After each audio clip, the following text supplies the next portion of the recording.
Watching our monitors for a big question coming out of the Middle East. And here it is. Who leaked a top secret document giving insight into Israel's highly classified plan to attack Iran?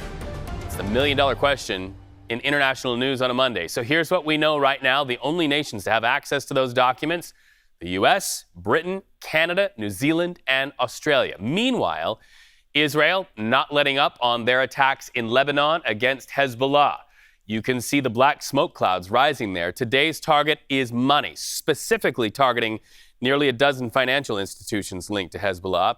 The president's special envoy, Amos Hochstein, is in Beirut for ceasefire discussions, while Secretary of State Antony Blinken will be in Israel and other Middle East countries starting today, hoping also to try to keep a lid on this situation. CBS News foreign correspondent Remi Inocencio is in Israel with more on those crucial visits. Hi there, and we've been here before and many times in the past year. This is Hochstein's 6th or 7th time to Lebanon since October 7th. It's Blinken's 11th to this region, and a ceasefire we know is still so very elusive. With Hochstein, a U.S. official tells CBS News that he is in Lebanon to find an enduring arrangement for an end to this conflict. And today he met with Lebanese speaker Nabil Berri, who is aligned with Hezbollah and is an intermediary with the militant group. There's also a UN resolution that's being talked about. This is Resolution 1701, and it has been in effect since 2006, almost 2 decades. And it says that the Lebanese military should be the only military in Lebanon, but it has not worked. We know that because Hezbollah and now Israel are there. So we should look for any new agreements off of that. As for Blinken, he hasn't landed here in Israel just yet, but we understand that he is scheduled to be in the region through the end of this week, through Friday. And this is all being seen as the last chance to get that ceasefire in before the U.S. presidential election. Meanwhile, here in Israel, police say that they in fact arrested 7 Israelis and have accused them for spying for Iran. Authorities say this has been going on for up to 2 years with some of these people, and that their own citizens had been gathering information on the locations of military sites, defense bases, and energy infrastructure. That includes Israel's defense headquarters right here in Tel Aviv, the Kiryat, along with the Nevatim and Ramat David air bases, along with the locations of Iron Dome launchers. Israeli media are also reporting that they carried out hundreds of jobs for Tehran, got paid hundreds of thousands of dollars, and that they are residents of the north and include, for one, a soldier who deserted the army, along with 2 minors, and they're all being held in detention. Remi Inocencio, CBS News, Tel Aviv. Home to the United States now. Countdown to Election Day as candidates Kamala Harris and Donald Trump speak right now to voters in critical battleground states. So Harris appearing alongside Republican Liz Cheney in Pennsylvania, Michigan, and Wisconsin. She's doing all of those states in one day. Meanwhile, Donald Trump touches down in North Carolina for the first time in more than 2 weeks. You saw him just a little while ago here on CBS News 24/7 surveying the damage. He'll be in and out of many towns in North Carolina, not the least of which Asheville, which is very close to the town which was wiped out, called Chimney Rock. Later, a campaign event for Donald Trump in Greenville. Our cameras caught Mr. Trump saying this. I'm with you, and the American people are with you all the way. We're going to continue to be with you. We'll see what happens with the election. And we're, on January 20th, you're going to have, I think, a new crew coming in to do it properly and help you in a proper manner. To every family that lost a loved one or a loved one, this terrible storm, we ask God to give you strength and comfort and peace. You will have comfort and peace. It's been a terrible ordeal, and this area was hit about as hard as anybody's ever seen. To all those homes, and your homes have been destroyed. Many of you are rebuilding, and many of you are going to just start all over again. And the communities were ravaged and destroyed. We're praying for you, and we will not forget about you. We will never forget about you. We're going to be working with you for a long time to come to get it back together. When I'm president, I will stand with you until the communities are fully rebuilt. Every single inch of every property will be fully rebuilt, greater and more beautiful than it was before. All right, so let's talk about this. CBS News political director Fin Gomez joining us now on the stream. Trump also is scheduled to appear at an 11th hour news conference in Concord tonight in what many say is Trump's appeal to Christian voters. Fin, a big day for both candidates. Let's start with Donald Trump. What headway does he have with Christian voters, and what does he want to accomplish? Well, he's trying to shore up that Christian, and more specifically that evangelical vote that is so crucial in that battleground state of North Carolina. We're only 15 days away from Election Day, Reed, and those 16 electoral votes in North Carolina, in that crucial state, are both so critical to both Trump and Harris and their path to 270. And now he is trying to shore up that evangelical vote, those faith voters that they target, especially right now. They're a crucial part of that base voter electorate that Trump needs to be mobilized. Now he's, obviously, if you look at the western part of the state and also the coastal part of North Carolina, those are usually strong parts of Republican support, and it's really right now these next 2 weeks where the pushing and mobilizing those base voters is just so key right now. We also saw Harris speak at her first campaign stop today. She really doubled down on her criticism of Donald Trump and emphasized what's at stake for this election. We want to have you stay here with us and let our viewers hear this, and then we'll ask you about it on the other side. Let's listen. I have said many times publicly, and I'll say it again, in many, many ways, Donald Trump is an unserious man, but the consequences of him being president of the United States are brutally serious. There are things that he says that will be the subject of skits and laughter and jokes. But words have meaning coming from someone who aspires to stand behind the seal of the President of the United States. These are the things that are at stake. All right, so Finn, we see the vice president there with Liz Cheney of Wyoming. Listen, where policy is concerned, they don't agree on a lot, but what they do agree on is taking Donald Trump down in the general election. We're seeing sort of an amping up in the teeth of what is being said, these sort of direct attacks. We saw the vice president even saying, is he okay, on X after the dance party. Are we going to see more of the teeth where this is concerned? Yes, that is the expectation now in these next 2 weeks, this crucial closing argument period of the campaign. And right now, what Vice President Harris is doing is she's looking to appeal to those moderate Republicans and independent voters. And she's doing that with, former Republican Congresswoman Liz Cheney there in these key blue wall states, in those Midwestern Rust Belt states that are so crucial to her path. Now, the character issue is something that you are seeing in some data where there are some moderate Republicans who are more up for grabs than you will the MAGA Republicans or the MAGA wing of the Republican Party. So for the Harris campaign feels that they can really pull off in this battle of margins some of those Republicans in key states like Pennsylvania, in the suburbs of Pennsylvania, in the suburbs of Phoenix, and really in that suburb area where they feel that if she pushes on the character question of Donald Trump, that she can pull in some of those voters who may not agree with her policies, but do agree with the fact that they don't think that Trump may be fit for office. CBS News political director Finn Gomez, and my friend, it's always good to see you on a Monday. Thank you so much. We'll be talking to you more later on this week. Let's head overseas now to Cuba. Oscar, as its name, made landfall yesterday morning before downgrading to a tropical storm breaking up over land there. Heavy rain, flash floods, though, and mudslides ravaged the eastern parts of that country. You can see the water is just really severe right there at the coastline. Devastating storm coming while Cuba also faces a crisis with electricity. Why are we talking about this? Well, look at this. People are in the dark, working by candlelight in some places. On Friday, a power plant failure triggered an island-wide blackout. 10 million people, like this father, like this mother there, in the dark right now. Oscar now poses another setback in the effort to restore the power grid there.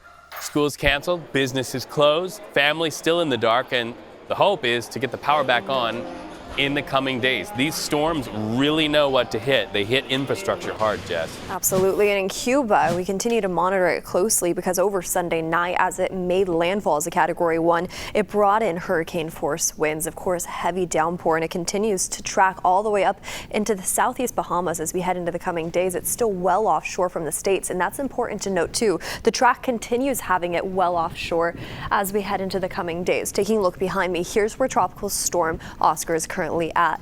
just north now, or a little bit offshore, I should say, of Cuba. And as it continues to move off into the east, we're going to see it mostly sit around 40 to 45 miles per hour as it slowly tracks up into the southeast Bahamas, impacting the Turks and Caicos with heavy downpour and also that extreme wind too. Max sustained winds right now around 40 miles per hour. It's expected to kick up just a little bit more as it enters those warm sea surface temperatures up to around 45 miles per hour just past the southeast Bahamas. We continue to track this closely, though. That track monitor continues to show it offshore as early as Tuesday evening, no longer impacting any inland spots. I do want to mention too, though, this was an extreme storm in the sense that it went from 40 miles per hour to 80 miles per hour just within 3 hours alone before it made landfall into Cuba. But as mentioned earlier too, it's not going to impact Florida. Florida's finally getting a break, and they need it right now with all that recovery. Temperatures there just a little bit above average, but we continue to track north now. Above average temperatures are the trend for us all throughout the East Coast, anywhere up to around 10 to 20 degrees above average for this time of year. As we head up a little bit more north, if we could advance this, we are expected to see temperatures stay above average for the rest of this week too, anywhere from Boston all the way over into the Minneapolis area as well. There you go. That's those numbers right there. It is extreme, though. Down in the Caribbean, we've been continuing to keep a close eye on the Gulf. We still have 5 weeks left of hurricane season, so we'll continue to track that closely. They will be busy weeks. Jess, thank you so much. When we come back, tragedy in Texas, a radio tower and a chopper down. Much more in this story when we come back.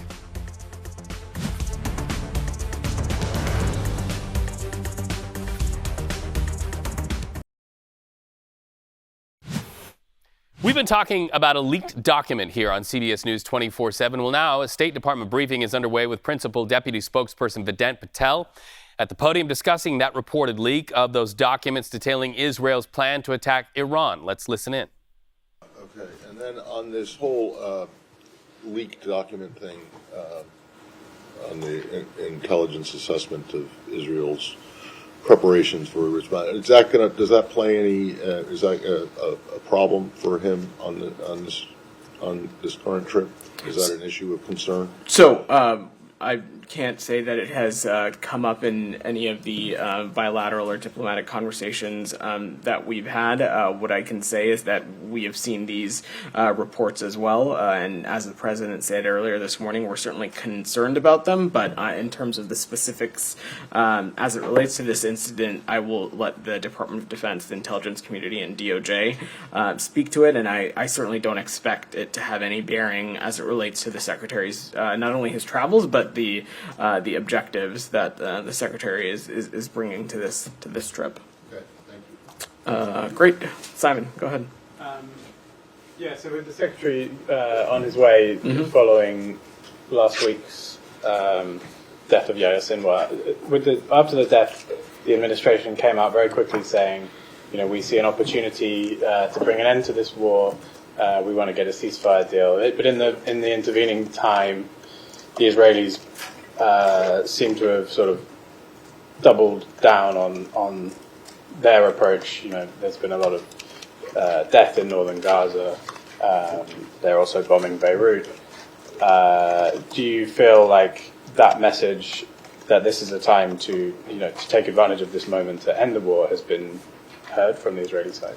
Well, Simon, that's exactly why he's going to the region, to have these very important conversations with partners in Israel and counterparts in other countries as well. Let's not forget where we were just a couple of months prior, in which the government of Israel had indicated that it had supported the bridging proposal that was in line with the contours of what President Biden had announced earlier in the spring, when we were talking about what was needed to achieve a ceasefire in Gaza, and Sinwar continued to be an obstacle. Obviously, we certainly are not going to speculate on the leadership of Hamas or what form that takes, and certainly the same decision that was in front of Mr. Sinwar, that same decision is in front of Hamas, and whatever its leadership will be, in that whether they want to end the suffering of the Palestinian people, if they want to end the suffering that has been brought about them. So we expect the Secretary to talk about all of these issues. We feel strongly that there is an opportunity to move the ball forward as it relates relates to getting a ceasefire accomplished.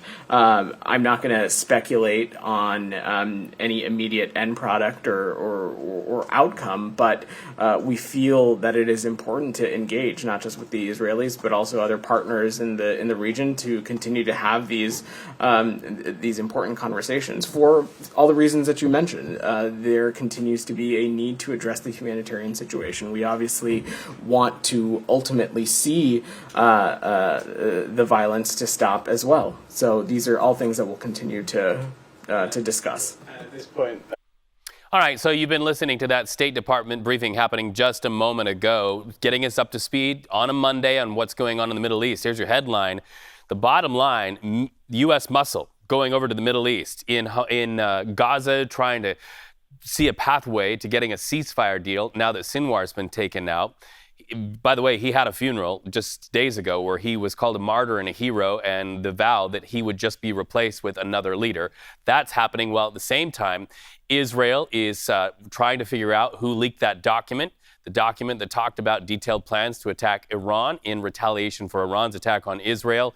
And then, of course, the call for more humanitarian aid in Gaza, hoping Israel steps up and does that. We'll continue watching that situation from the State Department and also the U.S. emissaries who are traveling to the Middle East right now to try to accomplish all of those many things on their task list. But for now, let's ride our monitors to Texas, where a helicopter slammed into a radio tower. You can see the tower down right there.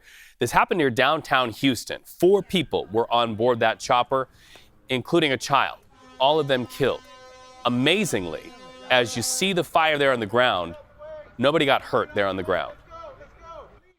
I think everyone here is thankful. All of our officers are thankful. The neighborhood is pretty thankful. This could have been much worse, right? I don't know if by the grace of God, where this happened, spared anyone from on the ground, being injured from this. This is a large scene, like I mentioned, at least, and I could be talking less or more, 4 acres. So the potential could have been much worse. Our CBS partners there on the ground following the story, reporter Ugochi Uloka, reports that tower's lights were not working, and the Federal Aviation Administration had put out a notification about that being a problem. We learned the tower lights were reported inoperable on October 16th, according to the FAA. That means the pilot likely did not see the radio tower before the crash. Right now, police officers are blocking off roads in this area as NTSB investigates with the FAA. Now, this new security video shows when the helicopter crashed into the radio tower near Eljuk Street, Ennis Street and Navigation Boulevard, which caused the fire to break out here. Now, the helicopter was an R-44 private aircraft coming from Ellington Airport. Right now, we are trying to find out where the helicopter was headed and the names of the 4 victims sadly killed, including 1 child. No homes were damaged last night. According to officials, the fire burned about 100 to 200 yards of grass near the site of the radio tower before it was put out. Here's what one man says he saw. I didn't know if it was a chemical explosion or if I didn't know what had happened. So my immediate thought was just to honestly get in my car and evacuate. And officials are asking residents if they see components of the aircraft not to touch it, but instead call 911. I'm Ugochi Uloka reporting in East Downtown Houston.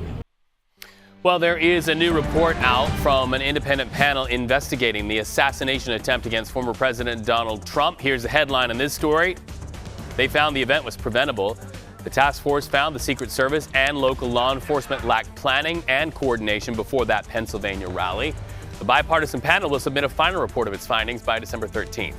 Our video monitors take us to Washington State, where the Navy there says they found the remains of 2 crew members aboard a war fighter jet that crashed near Mount Rainier.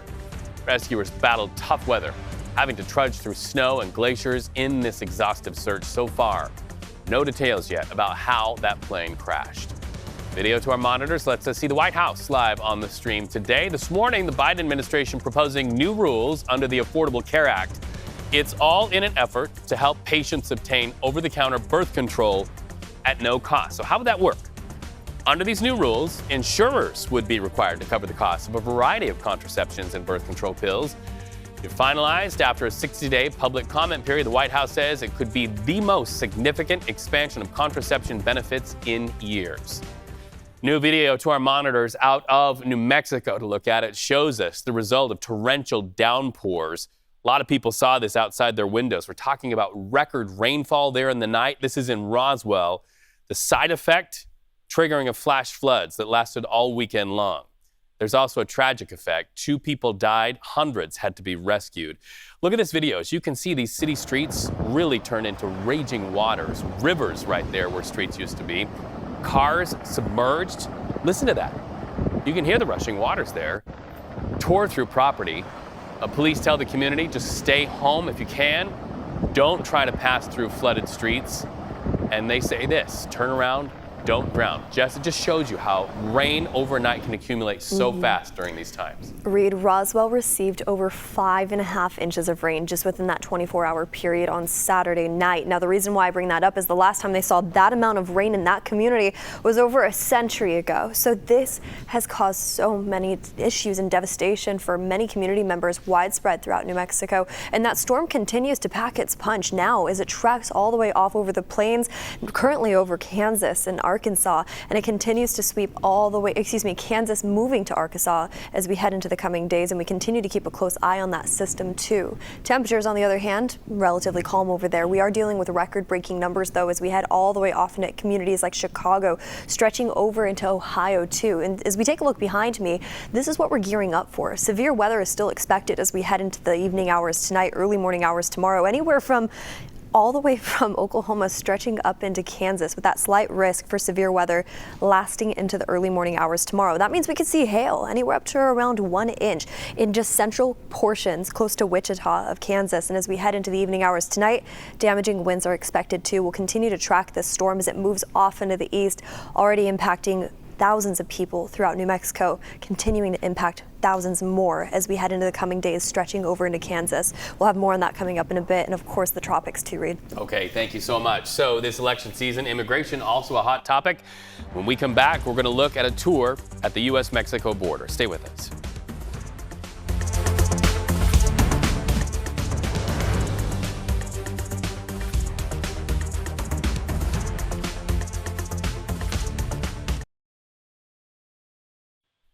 "15 days away from the November election, and early voting starts today in South Carolina, Texas, Colorado, Connecticut, Idaho, and Arkansas." Whew, that's a mouthful, right? So jumping the map to North Carolina, where early voting began Thursday. Here's a story. A so-called election protection activist group now claiming the voter lists are corrupt. So let's ask CBS News campaign reporter and attorney Katrina Kaufman about this very thing. Katrina, we're talking about 1,800 North Carolina volunteers in this group, and I want to know, who are the volunteers and why do they say these lists are corrupt? How do they define corruption? Reed, these are self-described patriots. Apparently a lot of them are actually retirees looking from home at the state voter rolls, and they're looking for things that they deem suspicious. In a video that we obtained from the head of this organization that's helming this effort in North Carolina, one of the things that he flagged was Hispanic-sounding last names. When we asked him about this, he also said the misspelling or mispronunciation of an Arab last name. Although he said there's other factors they look for too, that they are scouring property records, whether someone voted absentee, how close to the election they registered to vote, and they're compiling all of this information to potentially challenge these votes on or after Election Day and really potentially cast doubt on the election results in North Carolina and across the country. So I want to drill down on that. Let's use what you said about Hispanic-sounding last names. Let's play that out. What would happen there? They flag somebody's name because it doesn't sound like somebody who they think would be a valid voter, and then what?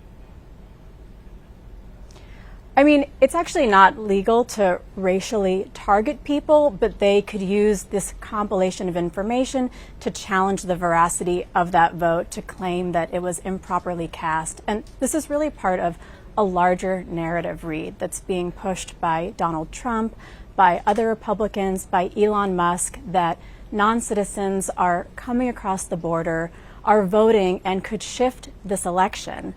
Another issue here is that this group and the RNC have been filing lawsuits, and there have been efforts in many states, in Alabama and Texas, but a lot of them are happening too close to the election. There's a rule that you can't take people off the voter rolls within 90 days of the election because there's not enough time for them to repair it if they're taken off by mistake, for example. So really what's happening here is that doubt is being sowed. Last night I was actually at an election law event with the Secretary of State from Michigan, Jocelyn Benson, and she said more than a litigation effort, this is a PR campaign to cast upon the public a doubt in the election results of the 2024 election. Well, a chief counsel of voting rights at the Southern Coalition for Social Justice says he's not surprised by this targeting of individual voters. Are we seeing similar efforts like this in any other states? We just saw a graphic here to that effect. Walk us through that. Yes, there are efforts across the country. One, for example, a recent one in Alabama, the Secretary of State was trying to remove thousands of people from the voter rolls, and that was just intervened in by a federal judge who, as I was just saying, he said that this is happening too close to Election Day. There's also been an effort in Texas, but there was a recent investigation by ProPublica, which was interesting because supposedly 6,500 people were taken off the voter rolls who are many supposed to be non-citizens. And when they looked into this by examining 9 voters, they found that they were mistakenly taken off. These were actual U.S. citizens who should be allowed to vote, who should be on the voter rolls, who were removed in Texas. And part of the issue they discovered is that sometimes it's letters being sent to someone's home, they don't see them, and they don't respond. So these efforts are really happening across the country, Reed. And in times like this, where we're seeing razor-thin margins, what we hear all the time really matters. Every vote literally counts. Katrina, fascinating. Thank you so much for drilling down on this and talking about it today on the stream. Let's ride our monitors back now to the southern border to check in with our very own Omar Villafranca. It's really in the last hour that we brought you the start of Omar's journey across the South to talk all things immigration with people living in those border towns. His trek clocks in at nearly 1,700 miles from Texas to California. So let's bring Omar in right now. Paint a scene for us, if you will, of what you're seeing and hearing on the ground as you make your way there through Texas. Well, Reed, we are in Brewster County, which is, let me show you what it looks like here. It is a very rural part of Texas. It is roughly 3 times the size of the state of Delaware. This is one county, but a population last census less than 10,000. But they have a border with Mexico. What we're seeing here is not a lot of DPS, state troopers, or not a lot of Customs and Border Patrol, because this is not a big migrant crossing area. It's just too rural. Matter of fact, I want to show you some of the front camera of what we see when we're driving. We're going to keep this on for a few seconds. You might not see another car pass by here. This is a part of the state and part of the country. When you pass another car, you lift your hand up and you wave because you're not sure who you're going to see. Now, is immigration an issue here? Of course, this is on the border, but people we've been talking to on the Texas border have varying views. But one thing that does unify them is they think that Congress needs to do something to change the immigration laws and do the work and revamp the programs with people coming in and out.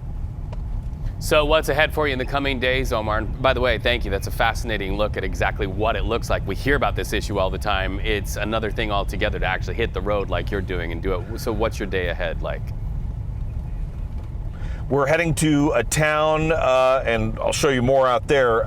We're heading to a town called Presidio. They've got a port of entry. They want a bigger port of entry, and people ask, well, why? Well, they want the business that comes in. In Laredo, $320 billion worth of commerce comes to and from a year in that area. Everything from produce, your strawberries, your fruits and vegetables, axles for GM trucks, pieces of vehicles for the new Tesla cars, all come through there. People want the commerce, but they want something to be done about the amount of people coming over. That's something that we're hearing from these folks who live on the border. They don't want people to come down for a photo op and then leave once the election is over. they want something done. And there's roughly, you were talking about razor-thin margins in voting, there's roughly 19 to 20 million people who live in these border communities, Texas, New Mexico, Arizona, California. Their vote counts at 20 million votes. Both candidates would love to have them.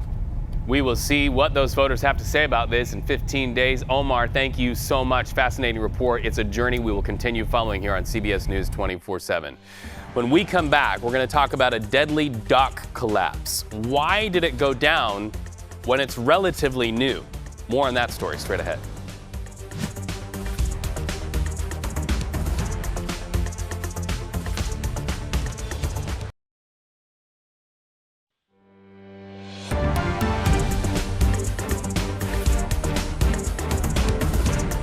Video to our monitors take us to Georgia, where a ferry dock collapse killed 7. So this happened during a fall celebration on Sapelo Island, 2 hours outside of Savannah. That gangway just collapsed. It sent a lot of people into the water. We can tell you, in addition to those who died, there's another number here to talk about, and that's 3 people who are fighting for their lives in hospitals in critical condition right now. Investigators are still trying to figure out how it happened. CBS News correspondent Christian Benavides is live in Georgia right now. Christian, what are the initial investigations telling us about what went wrong here? Reed, officials say that this appears to be an absolute mystery. This gangway, which is essentially a walkway from a loading dock onto Sapelo Island, it collapsed, but it was just installed back in late 2021. It's made out of aluminum. It is meant to withhold the amount of people that it had. It is meant to be able to hold that many people, and yet it failed. This is an island where this happened, Sapelo Island. There are only a few dozen full-time residents there. But over the weekend, there was a cultural celebration, and they had about 700 visitors. During the end of these celebrations, as folks were getting on a ferry, because the only way to get to Sapelo Island is by boat, as people were getting on a ferry to go back to mainland Georgia, as they were walking on that gangway, that's when it collapsed. Officials say that there were upwards of 40 people on it. So they are investigating whether or not all that foot traffic, perhaps the weight on it, if that's what caused it to give way. But again, officials say that that it was just installed in 2021, that it shouldn't have needed a lot of maintenance. Within the past hour, Georgia officials released a statement saying that the last time that the gangway was inspected was back in December of 2023. And we know from local residents that we've spoken to that there had been complaints about the stability of that walkway. We spoke to one man who said that he had raised concerns about it about 4 months ago. But up to this point, the Georgia officials have said that they had no sort of formal complaint on record. So sad. Christian, mindful of so many people who are fighting for their lives in the hospital, we appreciate you reporting. More answers to come in the days ahead. Our monitors now take us to the State Department, where Secretary of State Antony Blinken presented awards for the 2nd annual Global Anti-Racism Champion ceremony. The Secretary's award goes to selected leaders from all over the world for their commitment to advancing racial equality. So take a listen to Blinken detailing the importance of this recognition. When individuals see themselves represented in their governments, that in turn enhances their faith in democratic institutions. If every community has access to opportunity, that boosts the nation's economic strength and its potential. Many of the biggest challenges we face here and around the world, climate change, disease, food insecurity, conflict, hit those who are overlooked and oppressed the hardest. We know that we cannot address these issues fully and effectively without listening to, without factoring in the unique circumstances, needs, and perspectives of the most vulnerable among us. The 2024 awardees come from Ghana, Netherlands, North Macedonia, Nepal, Mexico, and Bolivia. To Florida now, where cleanup efforts continue around the clock in the aftermath of Hurricanes Helene and Milton. Look at this. In St. Petersburg, crews gathered debris by the truckload with 47,000 cubic yards already hauled away. Jess, let's put that into perspective. 1 cubic yard is about the size of a washing machine. So picture 47,000 washing machines taken out. It's wild to think just the catastrophe that's come from not only Milton and of course Helene, but what's happening right now down in the tropics is we still have 5 weeks left of hurricane season. Right now, we continue to track Hurricane Oscar as it made its way as a hurricane landfall into Cuba just into the overnight hours last night, and now it's starting to decay. It's now a tropical storm still over the Cuba area right now, bringing in heavy rain and winds throughout that community as it tracks north all the way up into the southeast Bahamas as we head into the overnight hours tonight, early morning hours tomorrow. Here's where Tropical Storm Oscar is currently at, starting to decay now with a max sustained wind of around 40 miles per hour. It'll hold that strength though as it passes all those smaller islands, bringing in heavy rain, wind, and of course storm surge throughout those communities too. We continue to track communities like Haiti also, seeing what recovery they need as we head into the coming days. Now the max sustained winds, as mentioned, is at around 40 miles per hour. That's the latest advisory. It'll hold around 40 to 45 miles per hour, tracking just past the Bahamas, back offshore, no longer impacting islands anymore as we head into our Tuesday into Wednesday forecast. Now, that has no impact on Florida whatsoever. That cold front that swept through last week is suppressing a lot of that tropical activity for our friends over closer to the Gulf Coast. We're still above average right now with those temperatures. And as we take a look at our departure from normals, we head just more north along that east coast that had that cold front sweep through last week. Now we're 20 degrees above average as we head into the afternoon hours today in areas like Bismarck, stretching over into Boston, right back over into Minneapolis. 27 degrees above average right now throughout that community. And we continue to see that heat last as we head into the next 6 to 10 days. That's issued by the Climate Prediction Center. And we'll continue to track that very closely as we head into the coming days. Our temperature outlook is showing warm conditions. It almost feels like summer, Reed, as we wrap up this week and head into this weekend. Okay, thank you so much. Stay with us. CBS News 24/7 back after the break.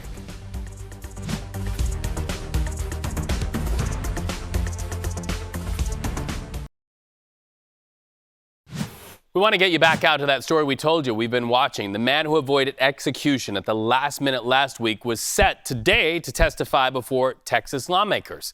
We expected Roberson would speak on that case that landed him on death row. But the change, Texas State Representative Joe Moody explains why.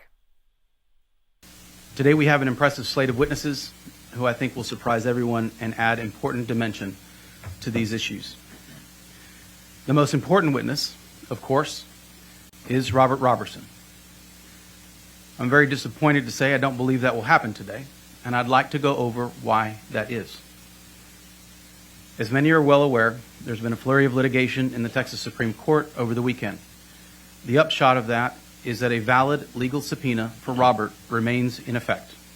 If this committee wanted to take a heavy-handed approach, there are dramatic ways that we could enforce that subpoena. But we didn't issue the subpoena to create a constitutional crisis, and we aren't interested in escalating a division between branches of government. In fact, we have the greatest respect for every other facet of our government, and we want all of them to come together in our purpose here, which is making sure that Robert is heard.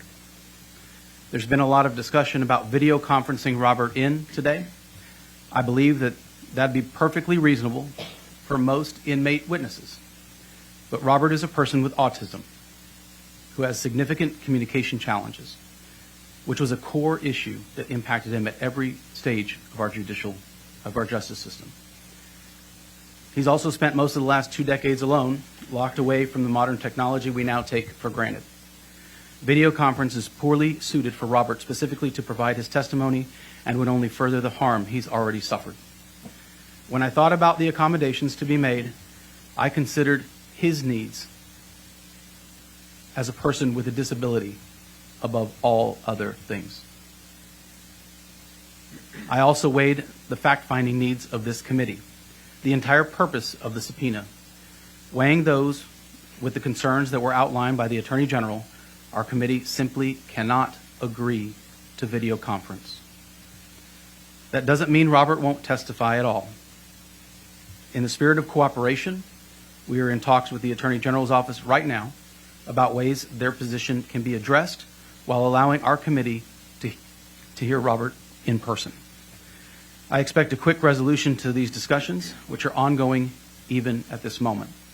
And I will update everyone as soon as those plans are finalized.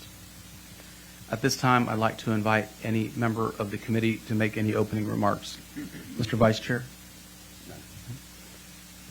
Chairman Leach. Thank you, Chairman Moody, and thanks to those of you who are joining us here at the Capitol today, and to my fellow committee members, fellow legislators here in the room, to Texans who are watching on television, and welcome to all of the non-Texans who are tuned in across this country and really all over the world. We are honored to sit in front of you today, and unlike Washington, to show you that government can work, and that Republicans and Democrats can work together, that death penalty supporters and death penalty opponents can work together, that the branches of government, the legislative, the executive, and the judicial branches can work together. When it comes to our fundamental duties as legislators, it's very simple: to protect at all costs the fundamental rights and liberties of the people, most importantly of which is the right to life. And when it comes to the life of a potentially innocent Texan, someone who I have, over the past several weeks, grown from having questions and concerns about to believing he's fully innocent, and was within 20 minutes and 20 steps of being executed by the state of Texas just days ago. If we can't speak up and step up and work together to fix a system that is not broken in and of itself, but that needs fix, that has failed Robert and failed Nikki, then what are we even doing? CBS News correspondent Nikki Batiste joins us live once again on the stream. Okay, so Nikki, we had expected he would be there before lawmakers. Now he's not. What is reaction there? 20 minutes and 20 steps, and now this. Quite a change. I think we're a little bit shocked, but also not entirely surprised. This whole case in the last week has really been unprecedented. These are legal battles that have never been seen before here in Texas. You heard Representative Moody talking about the separation of powers issue. That is a big part of this, and that's really larger than Robert Roberson. And then the other issue we're looking at today, and Robertson's lawyer told me last week when we heard he may testify in person, she was adamant that he did. He was diagnosed as autistic after his conviction, and he's not someone who's really dealt with Zooms. He's never been on a Zoom, and she felt that it was critical for someone with autism to be here in person. The representatives that had issued the subpoena essentially got him this stay of execution are defending that today, and they are demanding that he be here in person. As you heard, whether or not he'll testify at all in person over Zoom is still really a question. I can tell you Robert Roberson is at least 4 hours away from here in prison, so it's unlikely, if it were to happen, it would be today. Have about a minute and a half left to talk about this, Nikki. You know, one of the things that we've heard about and you've reported on is the fact that people who have autism express themselves differently than others when it comes to death and emotions in some cases.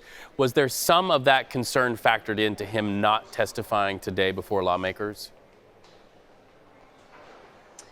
Yeah, his lawyer told me that it would be jarring for him to try to do this over Zoom 1-2. It's critical that he be here in person for a lot of reasons. And going back all the way to the beginning of this case, when it happened in 2002, I spoke with the lead detective on the case last week, and he has since come forward saying he believes Robert Roberson is innocent. Back then, he said he misunderstood what we now know to be autism, that he judged Robert Robertson's behavior, lack of, as he called it, lack of emotion. He said, now I understand what I saw. And so really his autism has been central to this case. Reed? Nikki Batiste, thank you so much for your reporting. So many more revelations yet to come, and frankly, we're learning a lot as we see this case play out. We want to thank you at home for watching. Whether you're at home or in the palm of your hand, we appreciate you so much. CBS News 24/7 will be back after the break, streaming all the time, right there to make it easy for you. News Deconstructed will continue watching our monitors for the latest late-breaking developments in the United States and abroad.